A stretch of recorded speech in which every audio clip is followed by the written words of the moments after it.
본 방송은 지난 2016년 6월 17일 유물을 보나요? 장애 유모차 못 들어간다는 박물관이라는 제목으로 은평 역사한옥박물관이 박물관에 비치된 유모차를 이용하지 않은 장애 어린이의 박물관 출입을 제지했고, 이에 대해 박물관장은 장애 어린이가 관람이 가능하겠냐라는 해명을 했다는 취지의 보도를 했습니다.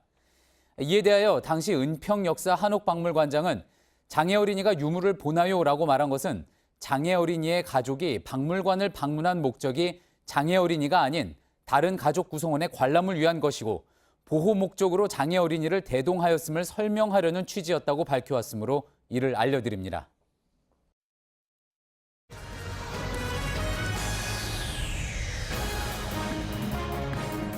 히말라야 등반에 나섰다 실종됐던 한국인 등반가 5명이 오늘 새벽 모두 숨진 채 발견됐습니다. 현지 네팔 가이드 4명까지 모두 9명이 사망했는데 희생자 중에는 국내 최초로 무산소 히말라야 8,000m급 완등에 성공한 김창호 대장도 포함되어 있습니다. 이번 참사는 나무도 날려보낼 만큼 강력한 돌풍이 이들이 머물던 베이스 캠프를 덮쳐 일어난 걸로 보입니다. 헬기 수색 과정에서 희생자들의 시신을 발견했지만 경사가 급한 곳이고 날씨도 좋지 않아 시신 수습이 쉽지 않은 상황이라고 현지 관계자가 밝혔습니다. 2차 북미 정상회담이 다음 달이 아닌 앞으로 두어 달 안에 이뤄질 거라고 존 볼튼 미 백악관 국가안보회의 보좌관이 말했습니다. 오늘부터 7박 9일의 유럽 순방길에 오른 문재인 대통령은 한반도 평화 구상에 대한 지지를 구하는 한편 프란치스코 교황의 방북도 타진할 계획입니다. 1980년대 부산 형제복지원 사건에 국가 책임이 인정된다고 검찰 과거사위원회가 결론낸 가운데 대검 진상조사단은 당시 형제복지원장이 전두환 씨 측근과 가까운 사이라서 수사가 막혔다는 내용을 조사 기록에 명시했습니다. 당시 수사관은 내사 초기부터 압박이 있었다고 말했습니다. 금융권 채용 비리와 관련해 법원의 첫 배상 판결이 나왔습니다. 법원은 금융감독원 신입 공개 채용 과정에서 필기와 면접 시험 1등을 하고도 탈락한 지원자에게 금감원이 8천만 원을 배상하라고 판결했습니다. JTBC 뉴스룸 지금 시작합니다.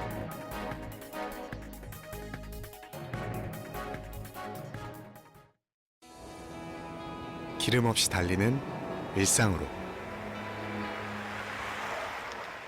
내일을 바꾸는 현대수소 전기차.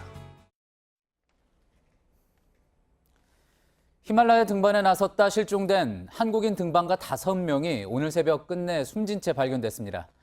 희생자 중에는 국내 최초로 히말라야 14자를 무산소로 올랐던 김창호 대장도 포함됐습니다. 이들과 함께 동반에 나섰던 네팔 현지 가이드 4명도 함께 숨진 걸로 전해졌습니다. 46년 전 히말라야 마나슬루에서 한국인 등반가 4명이 숨진 이후 최악의 참사로 기록될 것으로 보입니다.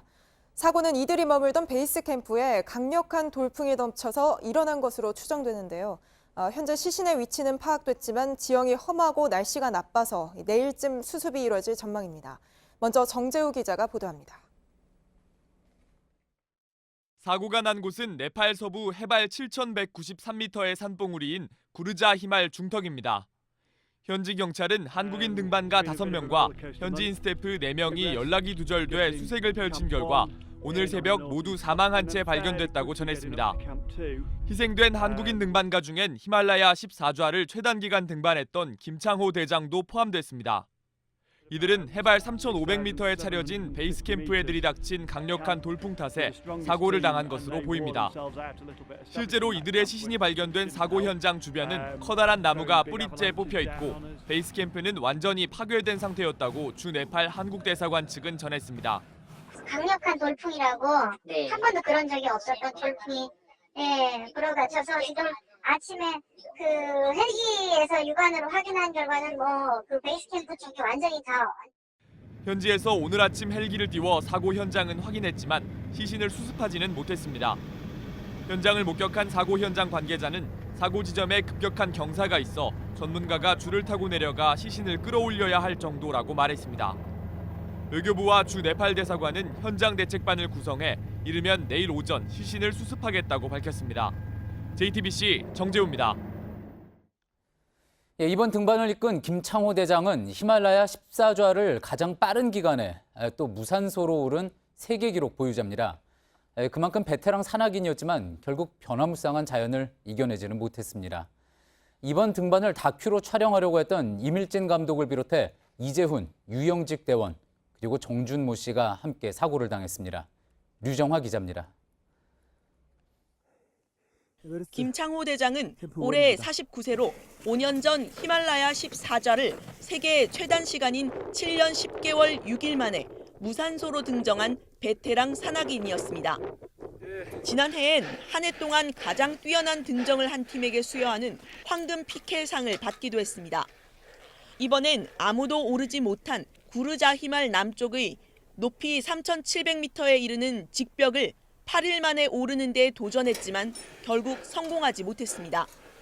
이번 등반을 다큐멘터리에 담으려 했던 영화감독 이밀진 씨와 이재훈, 유영직 대원이 동행했고 임 감독의 새 영화를 지원한 정준모 씨도 베이스 캠프를 방문했다가 함께 사고를 당했습니다. 김 대장이 히말라야의 새 루트 개척을 위해 등반에 나선 건 이번이 세 번째. 평소 상업적 등반을 반대하고 이미 만들어진 길을 거부해온 김 대장은 이번에도 최소한의 장비와 인원으로 오르는 알파인 등반을 고집했습니다. 그래서 걸어 올라가는 대로는 안 간다. 나는 기어 올라가는 대로 갈 거다. 그런 철학을 갖고 있었긴 했습니다. 하지만 이번 등반에서는 수시로 변하는 고산의 자연과 기후를 이겨내지 못했습니다. JTBC 류정화입니다. 원정대는 히말라야 구르자 히말에 새로운 등반길을 개척하기 위해 떠났다가 사고를 당한 걸로 알려졌습니다. 이들은 어제 베이스 캠프에서 500m 정도 떨어진 지점에서 숨진 채 발견됐습니다. 등반부터 사고까지의 과정을 오선민 기자가 정리했습니다. 김창호 대장 등 한국인 원정대는 지난달 28일 네팔로 떠났습니다. 총 45일의 일정을 마치고 다음 달 11일 돌아올 예정이었습니다. 원정대는 한국을 떠난 지 2주 만에 숨진 채 발견됐습니다. 이들과 동행한 최홍건 전 한국산악회 회장은 그제 점심쯤 만나서 하산하기로 한 원정대원이 약속 장소인 해발 2620m 지점에 나타나지 않았다고 말했습니다. 어제 이들을 찾기 위해 올라간 현지인들이 베이스 캠프에서 500m 떨어진 계곡에서 흩어져 있는 산악 장비들과 시신 한 구를 발견했습니다. 오늘 새벽엔 구조 헬기가 급파됐고 급경사면에 흩어져 있는 나머지 시신들을 눈으로 확인했습니다. 그러나 날씨가 좋지 않아 사고 지점에 내려가 시신을 수습하는 데 어려움을 겪은 것으로 전해졌습니다. 원정대가 등반하던 히말라야 구르자 히말은 전문 산악인들도 등반을 꺼리는 고난도 지역으로 알려졌습니다. 들어가기가 좀 힘들죠. 유명한 데는 길들이 좋잖아요, 전부 다. 근데 거기는 그렇지 못한 지역이죠. 많이 찾는 지역은 아니에요. 원정대는 구르자 히말의 새로운 등정 루트를 개척하기 위해 떠났다가 변을 당한 것으로 전해졌습니다. JTBC 오선민입니다. 한국인 등반대를 비롯한 희생자들의 시신을 수습하는 일도 걱정입니다. 지형이 워낙 험한 데다가 사고 현장의 날씨도 나빠서 시신에 접근하는 것조차 쉽지 않은 상황입니다. 오늘 오전 헬기를 타고 사고 현장을 둘러본 최홍건 전 한국산악회장이 JTBC 취재진에게 처참한 사고 현장의 모습을 전했습니다. 김태영 기자입니다. 히말라야 기상 악화로 인해 시신 수습이 난항을 겪고 있는 것으로 알려지고 있습니다. 현지 구조단은 오늘 오전 소형 헬기를 이용해 일단 한국인 원정대 등 희생자들의 시신 7구의 위치를 확인했습니다. 하지만 소형 헬기로는 시신 수습에 어려움이 있어 철수한 것으로 알려졌습니다. 헬기를 타고 바라본 사고 현장은 위험하고 처참했습니다. 베이스 캠프 500m 아래 계곡에 텐트와 시신 등이 널려 있었습니다. 헬기를 타고 사고 현장을 본 최홍건 전 한국산악회장은 베이스 캠프에서 계곡 쪽 급사면 수백 미터에 걸쳐 시신 7구가 흩어져 있었다고 말했습니다. 또한 대형 헬기를 이용해 구조 전문가가 줄을 타고 내려가 시신을 수습하는 방법도 준비하고 있다고 덧붙였습니다. 외교부와 주 네팔 대사관은 사고 수습에 총력을 기울인다는 방침입니다. 하지만 날씨가 변수로 작용하면서 시신 수습은 내일 오전부터 본격 시도될 것으로 보입니다. 박영식 주 네팔 한국 대사는 바람이 많이 불어 헬기가 내려가질 못해 주로 날씨가 괜찮은 아침에 시신 수습을 하기로 했다고 말했습니다. 외교부와 주 네팔 대사관은 희생자 가족들이 네팔에 올 경우 장례 절차 지원 등 적극적으로 지원에 나설 것이라고 밝혔습니다. JTBC 김태영입니다. 예, 그러면은 네팔 현지를 연결해서 사고 수습 상황 지금 어떻게 되는지 현지의 상황에 대해서 좀 더 자세히 이야기를 들어보겠습니다. 이번 원정대를 현장에서 지원한 트레킹 캠프 네팔의 책임자인데요. 왕추 셰르파 씨가 연결되어 있습니다. 현지 분이시지만 한국어가 능통한 분입니다. 자, 왕추 선생님 연결돼 있으시죠? 네. 예, 지금 그곳 시각이 한 오후 예, 5시. 안녕하세요. 예, 오후 5시쯤 됐을 것 같습니다. 지금 현지에서는 시신 수습 작업이 어떻게 이루어지고 있습니까? 네네. 오늘 아침에부터 수색을 중에 시절에 헬기로 아침 여기 현지 시간 6시 반쯤에 또 갔고요. 예. 6시로 또 가고 쭉 조정서들이 베스캠 쪽으로 다 둘러봐고 수색을 위해서 또서 때 현지 가이드하고 현지에 회장이 한국분이 가셔갖고 이게 들어봐갖고 현지에서는 이제 시즌야을 위해서 쏠 때는 아마 아까 7명 정도 더 있답니다. 예 베스캠프에서 바람 거의 한 중하게 봐서는 약 한 1km 정도 밑에 베스캠 아래쪽으로 시즌 여기저기 다 매달려 있답니다. 예, 헬기상으로 시신을 확인했다 그런 말씀이신데 조금 전에 들어온 소식에 따르면은 마을 사람들이 직접 올라가서 시신 7구를 수습했다 이런 소식이 들어오기도 했는데 그 내용은 아직 확인이 된 내용은 아닌 모양이군요. 아니, 그거는 이제 나중에 아까 저희 1시간 전쯤에 베스캠 구르자 칸이라고 마을에 있는 우리 락바라 가이드인데 거기 통화를 할 때 오늘 아침 6시 출발했더니 현지인 사람이 16명 올라간 사람이 거기 장비 여기저기 장비과 카메라와 그다음에 7명 시신이 확인됐답니다. 예. 자, 그런데 그 시신이 어떤 시신인지 또 장비에 대해서는 지금 확인이 아직 안 된 것 같습니다. 자, 지금 현지인 네, 약간 현지 사람이 볼 때는 여기 잘 구분이 못해갖고 시즌 누구 현지인지 한국인인지 저 구분을 못합니다. 예, 알겠습니다. 내일 이제 본격적으로 시신 수습에 나선다고 하니까 내일 또 확인이 될 수 있을 것 같은데요. 자, 현장에 이제 가이드분들이 이미 베이스 캠프가 있었던 사고 현장을 둘러봤다고 전해드렸습니다. 현장의 상황은 어떻다고 하던가요? 현재 오늘 아까까지 연락이 온 게 오늘 헬기가 나오고 날씨가 항상 오후 전에 일찍 거의 오후 전에 또야만이 날씨가 좋고 수습 시즌이 가능하고요. 오후 전에는 날씨가 거의 바람하고 안개가 끼기 때문에 현지상 날씨가 이렇게 중간중간 자꾸 바뀌어갖고 좀 시즌 수작이 오래가고 오늘 카트만두에서 포카라라는 데가 거기 히말라야 고조 가이드, 전문 가이드가 주로 네덜란드가 뛰어서 시즌 수정할 수 있는 지역까지 가야지 현지 고조 가이드가 이게 조금 하고 한 10분 전에 여기 카트만두 포카라라는 데가 출발을 했습니다. 출발해가 내일 아침 일찍 거기서 6시 반이나 거기서 사고 현장 지역으로 출발할 겁니다. 예, 그렇군요. 자, 그 사고가 난 지점이요. 지금 현재로는 돌풍, 바람이 너무 센 것이 이제 원인으로 나오고 있습니다. 그쪽 지역은 어떤 곳입니까? 원래부터 그렇게 돌풍이 나무 뿌리가 뽑힐 정도로 바람이 심한 곳입니까? 날씨는 이제 히말라야 산 날씨는 정확히 알 수가 없고 시간대로 그때 밖에 개갖고 현지 가이드 연락할 때는 위에서 위에서 눈 삿대 같기도 하고 위에서 바람 아주 강한 바람이 불어갖고 예. 거기 텐트로 날아갔습니다. 그 밑에도 보면은 나무들이 또 부러지고 있고 아래 밑에 보면은 예. 나무들 부러지고 그래서 이제 날씨가 항상 오후 되면은 싹 좋지가 않답니다. 예. 그렇군요. 말씀하셨던 것처럼 이제 내일 아침에 일찍 시신 수습 작업이 진행이 될 텐데요. 시신 수습 작업에서도 많은 도움을 또 해주시기를 바라겠습니다. 현장에서 트레킹 캠프 네팔 책임자인 왕추 셰르파 씨와 이야기 나눠봤습니다. 말씀 감사합니다. 예, 이번에는 산악인 어몽길 씨가 전화로 연결돼 있습니다. 어몽길 대장 역시 이제 앞서 히말라야 8,000m 14좌를 모두 오른 산악인이죠. 현재 함께 있었던 건 아니지만 관련해서 좀 더 자세한 분석을 들을 수 있을 것 같습니다. 자, 어몽길 대장님 지금 연결돼 있으시죠? 네. 안녕하십니까? 예, 고민입니다. 안녕하십니까. 자, 현지 소식에서 지금 강한 돌풍을 사고 원인으로 꼽았습니다. 이 등반을 하는 과정에서 어떻습니까? 히말라야 지역에서 돌풍을 만나는 일이 흔한 일입니까? 제가 이제 그 돌풍을 만나는 경우는 아주 흔하죠.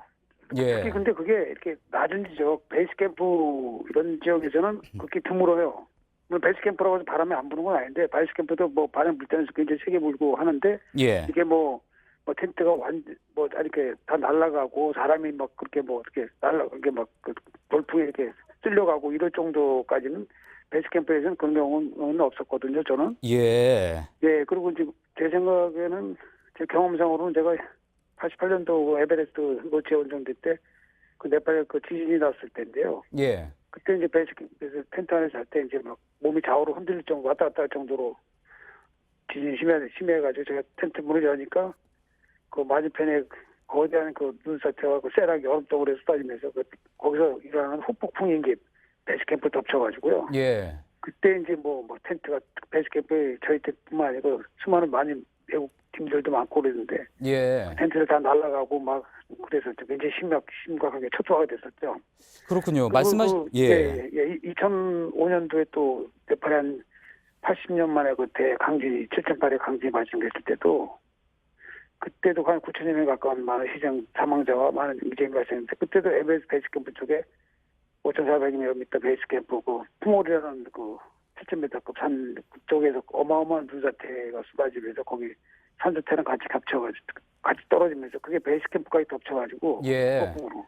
예. 지금 말씀하신 것처럼 이제 예. 베이스 캠프는 이제 식량이나 장비를 보급하기 위한 전진기지 역할이기 때문에 보통 그렇죠. 안전한 곳에 설치를 하지 않습니까? 그러면은 그렇죠. 바람이 네, 그렇게까지 안전한 불어서 텐트가 예. 뽑혀 나갈 정도는 이례적인 일이다. 혹시 그러면은 그렇죠. 좀 조금 이렇게 의아해 좀 이렇게 좀 이해가 안 되는 부분이고 제 경험상으로는 제가 방금 전에 말씀드린 그런 어떤 2차적인 자연재해 중에 어쨌든 가장 큰 원인이 이제 그런 눈사태, 엄청난 큰 눈사태와 쇠락이나 그런 거 산사태로 인해서 이제 그런 예. 그런 일이 벌어지지 않았나, 사고가 나지 않았나 제가 예측하는 겁니다. 예. 알겠습니다. 지금 현재까지 파악된 바로는 대원들의 시신이 경사가 급한 지역에 여기저기 흩어져 있다고 합니다.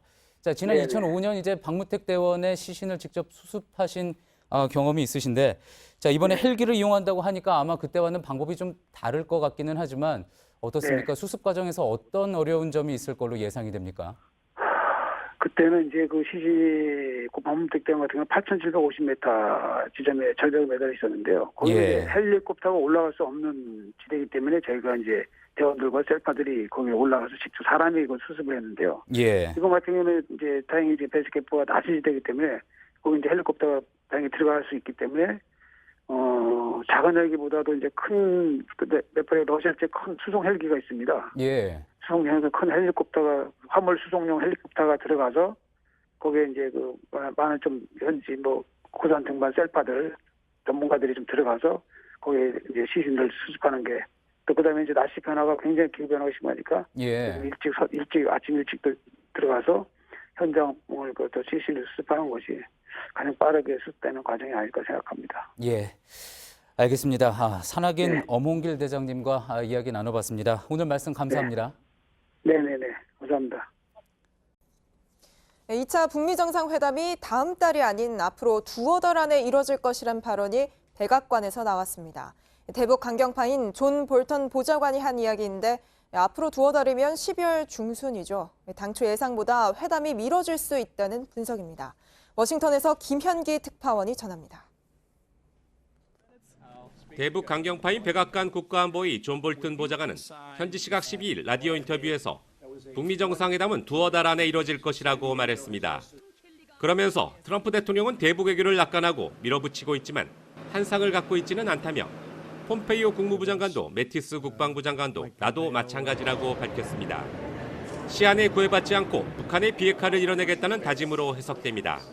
한편 이날 국회 외교통일위원회 국정감사에선 미국의 승인 없이는 오이사 조치 해제가 이뤄질 수 없다는 트럼프 대통령의 발언을 둘러싼 공방이 이어졌습니다. 지금 워싱턴 현지 분위기는 좀 어떻습니까? 지금 제가 특별히 느끼기에는 그래서 느끼기가 특별한 거기에 대해서 논란이나 이런 거는 없는 걸로 그렇게 알고 있습니다. 한편 조윤재 주미대사는 이날 국감에서 미 정부도 9.19 남북 군사 합의서 내용에 매우 긍정적인 검토를 하고 있다고 밝혔습니다. 워싱턴에서 JTBC 김현기입니다. 문재인 대통령은 오늘 7박 9일간의 유럽 순방길에 올랐습니다. 주요국들을 상대로 한반도 평화 구상에 대한 지지를 확보할 예정인데 특히 주목할 건 평양 초청을 받은 프란치스코 교황과의 만남입니다. 최재원 기자입니다. 지난해 독일 방문에 이어 두 번째 유럽 방문에 나선 문 대통령. 7박 9일간 프랑스와 이탈리아, 벨기에, 덴마크를 차례로 방문하는데 가장 관심이 쏠리는 건 프란치스코 교황과의 만남입니다. 교황을 평양으로 초청한다는 북한 김정은 국무위원장의 뜻을 전달하고 방문을 설득할 계획입니다. 세계 평화를 상징하는 교황의 사상 첫 북한 방문이 이루어진다면 한반도 평화에 대한 전 세계적 지지를 이끌어내는 계기가 될 수 있습니다. 교황이 미국과 쿠바 국교 정상화 과정의 숨은 조력자였던 만큼 미국과 북한 사이에서 비슷한 역할을 할 수 있다는 전망도 나옵니다. 문 대통령은 교황청 성 베드로 대성당에서 열리는 한반도 평화를 위한 미사에 참석해 직접 연설도 진행합니다. 또 마크롱 프랑스 대통령 등 각국 정상들을 만나 한반도 평화 구상에 대한 지지를 당부할 계획입니다.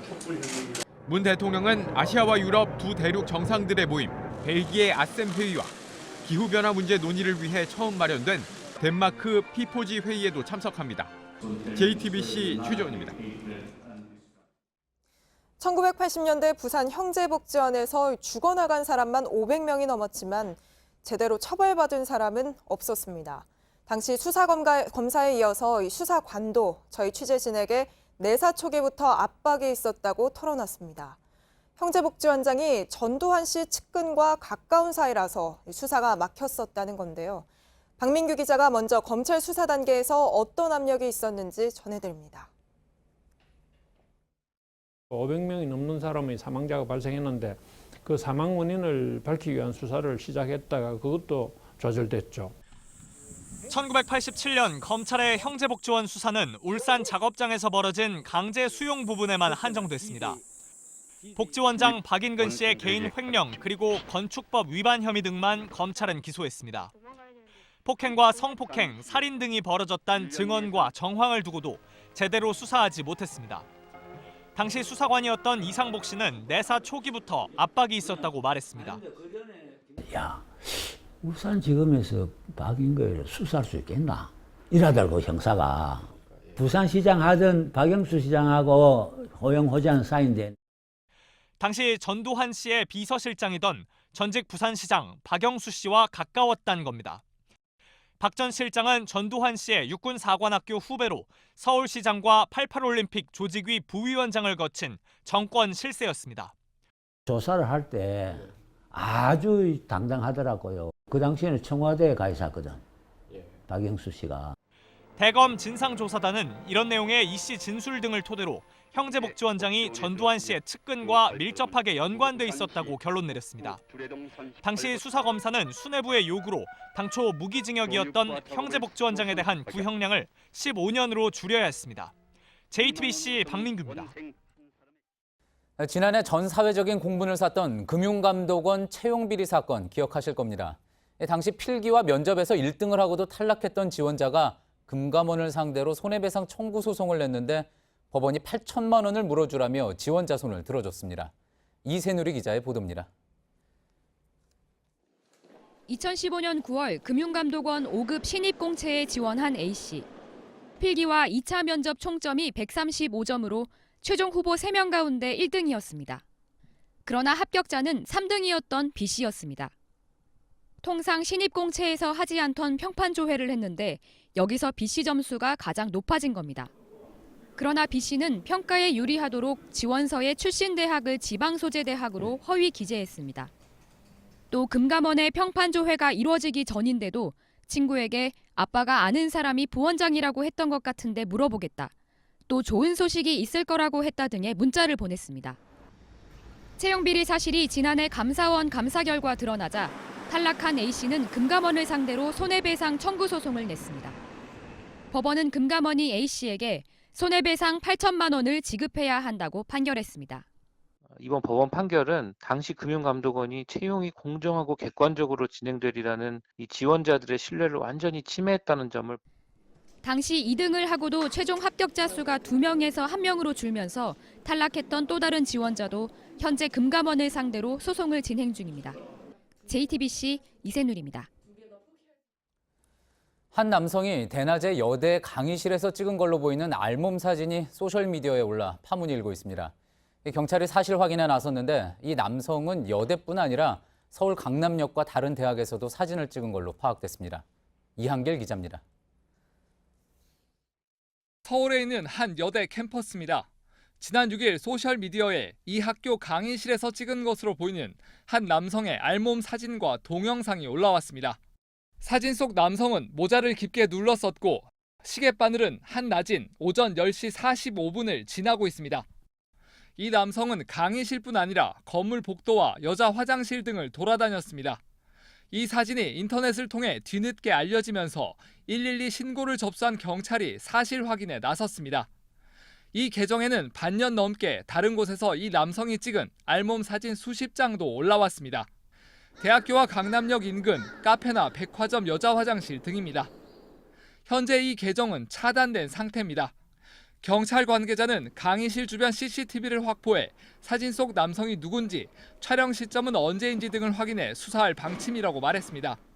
이번 사건이 알려지면서 여성들의 불안감은 커지고 있습니다. 오늘 오전 청와대 국민청원 게시판에는 엄정한 수사를 촉구하는 청원이 올라와 하루도 안 돼 3만 명 이상이 동참했습니다. JTBC 이한길입니다. 바닷가나 강가에 있는 공유 수면은 개인이 마음대로 쓸 수가 없습니다. 무분별한 개발과 환경 파괴를 막기 위해서죠. 그런데 이곳을 불법으로 메우거나 건물을 지어 자기 땅처럼 쓰는 경우가 적지 않습니다. 최규진 기자가 현장을 취재했습니다. 방파제가 늘어선 바닷가에 공장이 들어서 있습니다. 시멘트 바닥 위에는 가건물과 작업장도 지어져 있습니다. 공유 수면인 바닷가를 불법으로 메워서 지은 수산물 가공 공장입니다. 이 미역 제조업체가 있는 건물은 원래대로라면 바로 저 위에 있는 도로에 240평 규모로 지어졌어야 합니다. 하지만 신고와는 달리 이렇게 바로 앞바다를 1300평 매립한 곳에 지어지면서 해수면에는 매우 가까워졌는데요. 이젠 복구를 하려면 비용이 엄청나져서 담당 군청에서조차 원상복구가 가능할지는 미지수라고 얘기합니다. 비용도 문제지만 복구 과정에서 더 큰 환경 파괴도 감당해야 합니다. 불법 매립, 근데 불법 매립한 사람 모른다 이거죠. 건축부서에서 건축 담당 부서에서 정확하게 확인을 못하고 이분이 거된 일이니까. 인적이 드문 곳엔 아예 쓰다 버린 건물도 적지 않습니다. 바닷물이 들고 나는 갯벌에 이렇게 버젓이 수상가옥이 서 있습니다. 지난 2008년에 이곳에 처음 지어졌는데요. 한쪽에는 화장실과 사당까지 설치돼 있어 사람이 살던 흔적도 보입니다. 불법 구조물을 철거해달라고 형사고발까지 이루어졌지만 주인이 나타나지 않아 이렇게 방치된 곳이 많습니다. 한 번 매립해 구조물을 세우고 버티면 철거도 쉽지 않습니다. 바닷가를 불법 매립해 사용하는 사례는 해마다 늘고 있습니다. 그러나 복구되는 경우는 10건에 1건 정도입니다.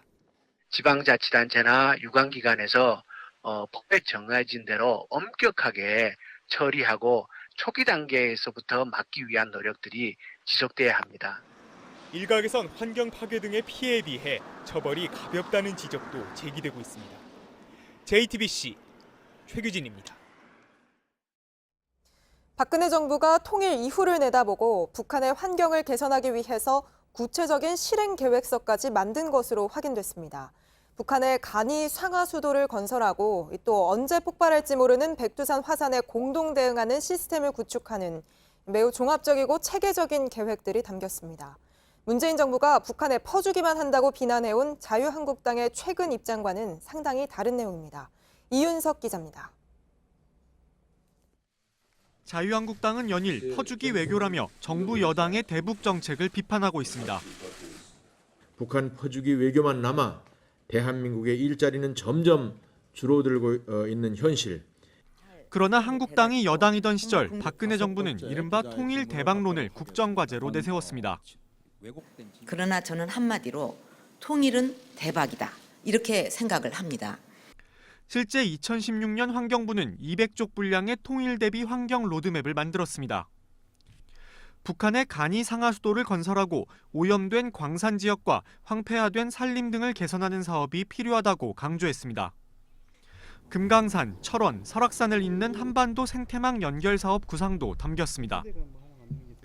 두만강 유역은 생태 관광단지로 만들고 백두산 화산 공동 대응 시스템도 구축할 것을 제안했습니다. 민주당은 전임 정부가 만든 통일 로드맵을 거론하며 야당의 입장 변화를 촉구했습니다. 매우 의미 있는 일이라고 생각을 합니다. 야당도 지난 정부에서 마련한 통일 대비 환경 로드맵이 연속성을 가질 수 있도록 추진하는 데 적극적인 협조를. 민주당 관계자는 현 정부는 해당 보고서를 토대로 진일보한 환경 로드맵을 만들고 있다고 말했습니다. JTBC 이윤석입니다. 이명박 정부 시절 댓글 공작을 지휘한 혐의로 구속된 조현오 전 경찰청장은 정치 공작이 아니었다고 주장하고 있습니다. 경찰과 관련한 거짓 정보를 바로잡기 위한 정당한 업무 지시였다는 건데요.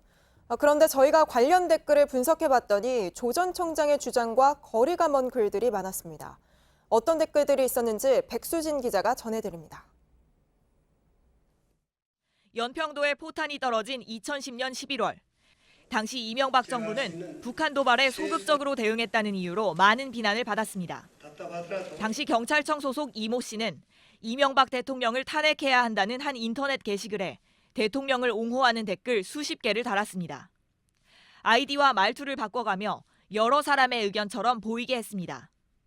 이 같은 댓글 공작은 조현오 전 경찰청장 재임 시절인 2010년 8월부터 2년 동안 집중적으로 이뤄졌습니다. 경찰에 관한 왜곡된 정보를 바로잡기 위해서였다는 조 전 청장의 주장과 달리 댓글 부대는 사안을 가리지 않았습니다.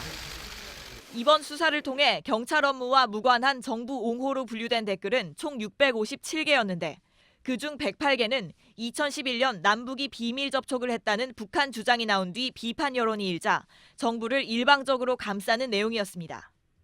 또 한진중공업 해고 사태 당시 희망버스 시위와 제주 강정마을 등의 집회에 불법 폭력의 굴레를 씌우기 위한 댓글도 조직적으로 달렸습니다.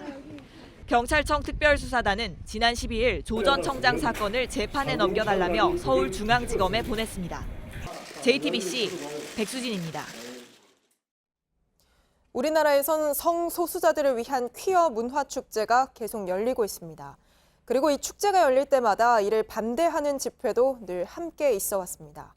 오늘 부산 해운대 해수욕장 앞 광장에서 퀴어 문화축제가 열렸는데 이번에도 바로 맞은편에서 맞불 집회가 열려 실랑이가 이어졌습니다. 구석찬 기자입니다. 성소수자를 상징하는 무지개 깃발이 나부낍니다.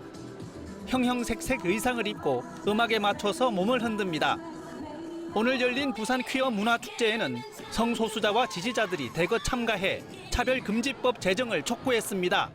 성소수자가 우리 지역사회에서 혹은 한국에서 세계에서 여타 다른 사람들과 다르지 않다는 것을 드러내고 싶고요. 맞은편에선 종교단체들의 맞불 집회가 열렸습니다. 플래카드를 들고 퀴어 문화축제에 반대 목소리를 냈습니다. 사회의 건전한 성윤리 기본 도덕에 어긋나는 것이라고 생각을 합니다. 양측의 행사는 경찰이 가운데를 막아선 이 100m 구간 좌우에서 4시간 넘게 진행됐습니다. 곳곳에서 고성이 오가고 실랑이도 벌어졌습니다. 축제 막바지엔 양측의 퍼레이드에 도심 나들이 인파까지 겹치면서 부산 시내 차량 흐름이 한때 마비 상태에 이르기도 했습니다. JTBC 구석찬입니다. 미국 남동부 지역을 강타한 허리케인 마이클로 인한 사망자가 17명으로 늘었습니다.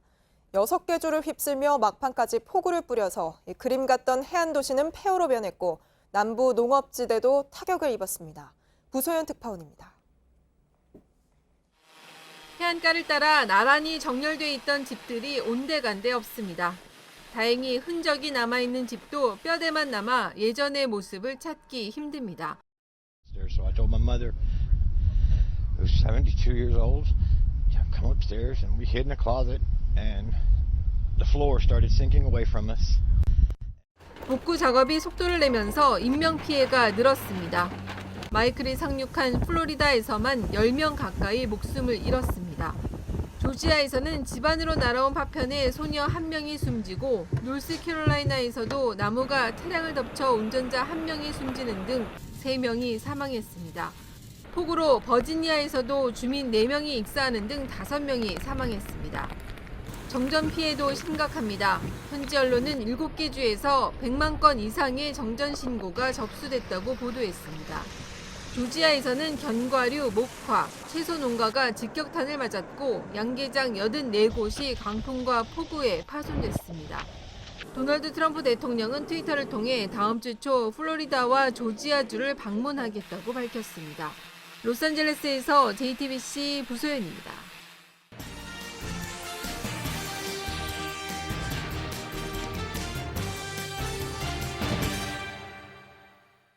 오늘의 뉴스룸 키워드는 기준금리입니다. 우리 증시의 폭락을 가져온 검은 목요일. 그 원인 중 하나로 미국의 기준금리 인상이 지목이 됐죠.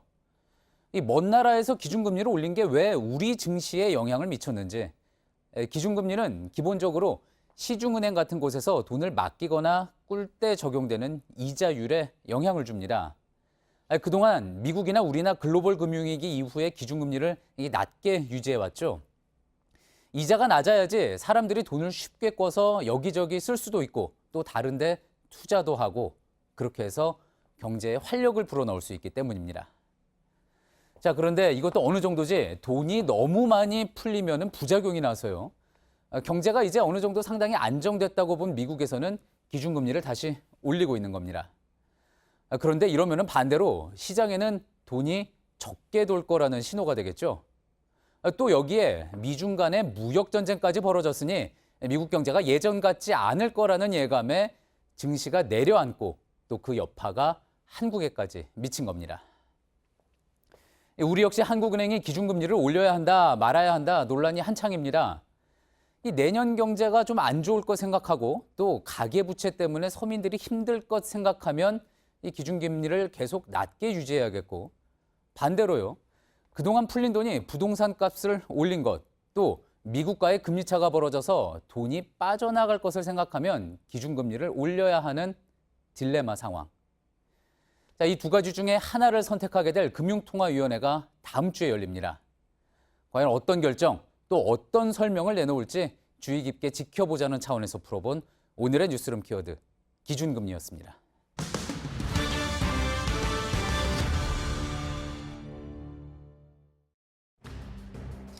차량들이 쌩쌩 달리는 고속도로 1차로에서 할머니가 전동 휠체어를 타고 역주행을 합니다. 어제 오후 부산 금정구 경부고속도로에서 전동 휠체어를 타고 실수로 역주행하던 90대 할머니가 경찰에 무사히 구조됐습니다. 이 할머니는 며느리와 함께 아들이 안치된 추모시설에 왔다가 서로 길이 엇갈렸다고 말했습니다. 일본 오사카시가 미국 샌프란시스코에 세워진 위안부 기린비를 철거하라고 요구하고 있는 가운데 미국과 일본의 시민단체가 기린비를 지켜낼 것이라며 공동성명을 냈습니다. 기린비 건립을 주도한 이들은 오사카시가 위안부 피해자의 고통과 기억을 담은 상징물을 없애려 한다며 태평양을 사이에 두고서 연대해 맞서 싸울 것이라고 밝혔습니다. 터키에 2년 동안 구금됐던 미국인 목사 앤드루 브런슨이 구속 상태에서 풀려나 귀국길에 올랐습니다. 미국의 터키 경제 제재의 원인이 됐던 브런슨 목사의 구금 문제가 해결되면서 경제 제재로 촉발됐던 터키의 리라화 위기도 해결될지 주목됩니다. 브런슨 목사는 쿠르드 무장 조직을 지원하고 간첩 행위를 한 혐의로 지난 2016년 투옥된 바 있습니다. 페이스북이 지난달 해킹 사건 당시 해커들이 2,900만 명의 개인정보에 접근한 것으로 파악됐다고 현지 시간 12일 밝혔습니다. 페이스북은 또 그중 절반가량인 1,400만 명은 이름과 전화번호뿐 아니라 종교나 최근 로그인 정보 등 민감한 정보까지 노출됐다고 설명했습니다. 페이스북은 해킹당한 모든 사용자의 계정 접근권을 재설정하고 해킹 여부를 확인할 수 있는 사이트를 가동하기로 했습니다.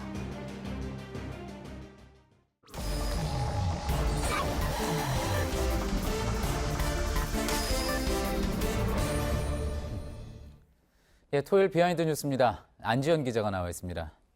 안 기자, 첫 번째 키워드부터 볼까요? 네, 첫 키워드 비리와 마녀 사냥의 차이입니다. 예, 뒤에는 유치원의 모습인 것 같은데 어떤 내용입니까? 지난주 비하인드에서도 다뤘던 비리 유치원 얘기입니다. 이 민주당 박용진 의원이 유치원의 이름도 공개하면서 파장이 커지고 있는데요. 청와대 국민청원 게시판도 보시는 것처럼 유치원의 비리를 발권세권해 주세요. 이런 청원뿐만 아니라 여러 개의 청원이 올라와 있는 상태였습니다. 예. 자, 지난주에 저희가 이제 비하인드 뉴스 이 시간에 전해드리면서도 반응이 뜨거웠는데 그 유치원 실명까지 공개가 되면서 더 파장이 커지고 있는 모습이군요. 네, 그렇습니다. 그런데 박 의원은 어제 페이스북을 통해서 이런 메시지도 공개했는데요. 기존에 발표한 명단 외에도 추가로 명단을 확보해 제공하겠다 이렇게 밝힌 상태입니다. 예. 자, 추가로 공개가 된다 그러면은 지금도 파장이 만만치가 않은데 더 커지겠습니다. 네, 그래서 박 의원에게 추가로 공개할 유치원이 어디냐 이렇게 물어봤더니 일단 당초 17개 시도교육청이 감사 결과를 제출하면서 정리하지 못한 부분이 있다 이렇게 말한 부분이 있는데 예. 그 부분에 대해서 제출받는 대로 추가로 공개하겠다 이렇게 설명했습니다. 예. 그런데 일각에서는 이 유치원의 작은 실수를 이렇게 비리로 말해서 마녀 사냥을 하는 거 아니냐 이런 반발이 나왔습니다. 또 청와대 국민청원 게시판도 살펴보니까 전국의 사립유치원 원장을 더 이상 범죄자로 내몰지 말아달라 이런 청원도 올라와 있었습니다. 그렇겠군요.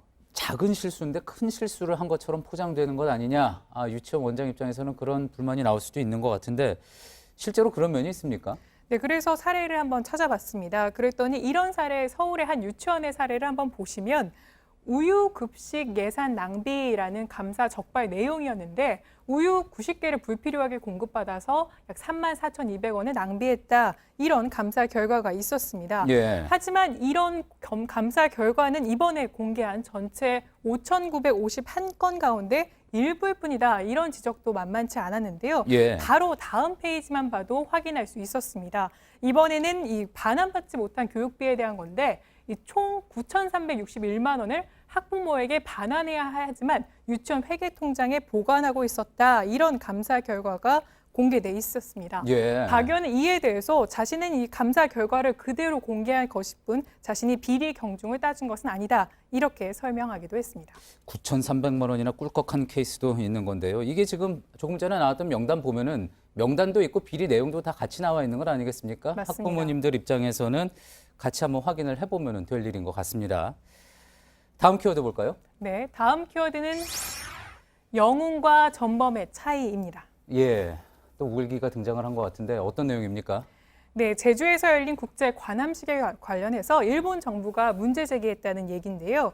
NHK 보도에 따르면 일본 외무성은 한국이 관함식에서 조선 수군 대장기인 이 수자기를 개항한 것을 문제 삼아서 외교부에 항의했다. 이런 보도 내용이 저 나옵니다. 수작이 지금 나와 있는 저 화면에 나와 있는 저런 깃발 얘기하는 거군요. 네, 맞습니다. 그래서 외교부에도 사실관계를 확인해 봤더니 외교부에서도 일본 정부가 정확하게는 10월 12일에 외교 채널을 통해서 유감을 표명해 왔다. 이렇게 확인을 해줬습니다. 그렇군요. 수작이는 어떤 깃발인 겁니까?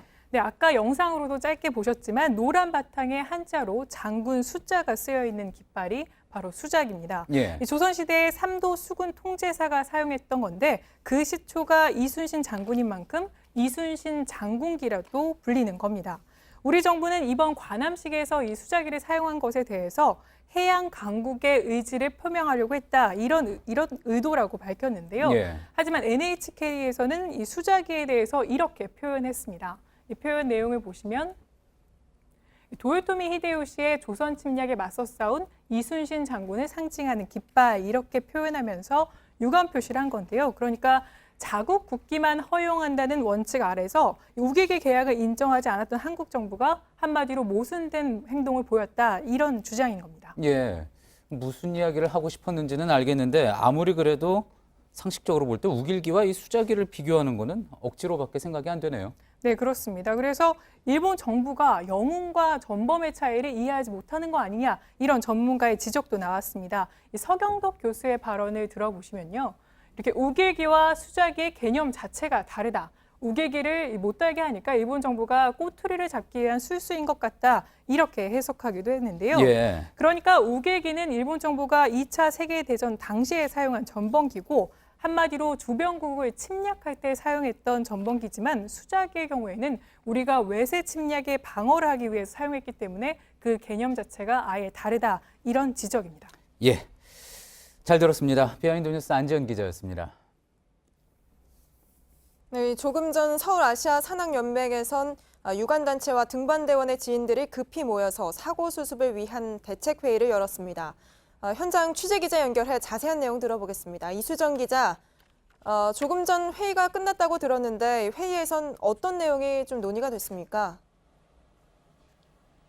네, 1시간쯤 전인 7시 반쯤에 아시아산악연맹 등 유관단체 대표와 등반대 선후배들이 참여한 사고 대책회의가 끝났습니다. 회의는 앞으로 사고 수습을 어떻게 할 것인지 논의하는 방식으로 진행이 됐습니다. 일단 현지에서 시신이 수습되는 대로 각 단체의 관계자 2명과 유족 1명, 이런 식으로 팀을 이뤄서 한국에서 10명에서 15명 정도가 네팔 현지로 가는 방법이 논의됐습니다. 현지 구조대가 내일 새벽 헬기를 통해 시신 수습에 나설 계획이지만 기상 상황에 따라 지연이 될 수가 있기 때문에 관계자들의 정확한 출발 시각은 아직 정해지지 않았습니다.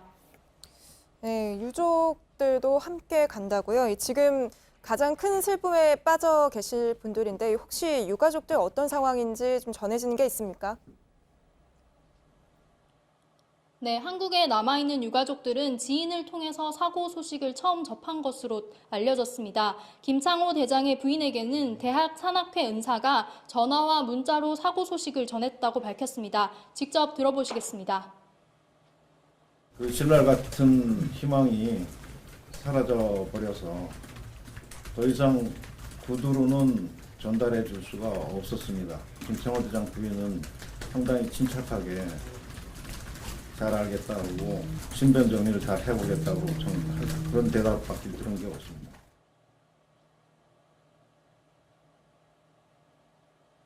오늘 회의에서는 추후 장례 절차에 대한 이야기도 나왔는데요. 현지에서 시신이 수습되는 대로 구체적인 장례 일정을 유가족들과 논의해서 결정하기로 했다고 밝혔습니다. 지금까지 서울 청담동 아시아산악연맹 사무실에서 JTBC 이수정입니다. 네, 휴일인 내일도 비 소식 없이 전국이 대체로 맑겠지만 서울 아침 기온이 7도까지 떨어지는 등 쌀쌀한 날씨가 이어지겠습니다. 또 내일 새벽부터 아침 사이에 내륙을 중심으로 안개가 짙게 끼겠고 서리가 내리고 얼음이 어는 곳도 있겠습니다. 내일 낮 기온은 서울 19도, 부산 22도, 대구와 광주는 각각 21도와 20도로 예상됩니다.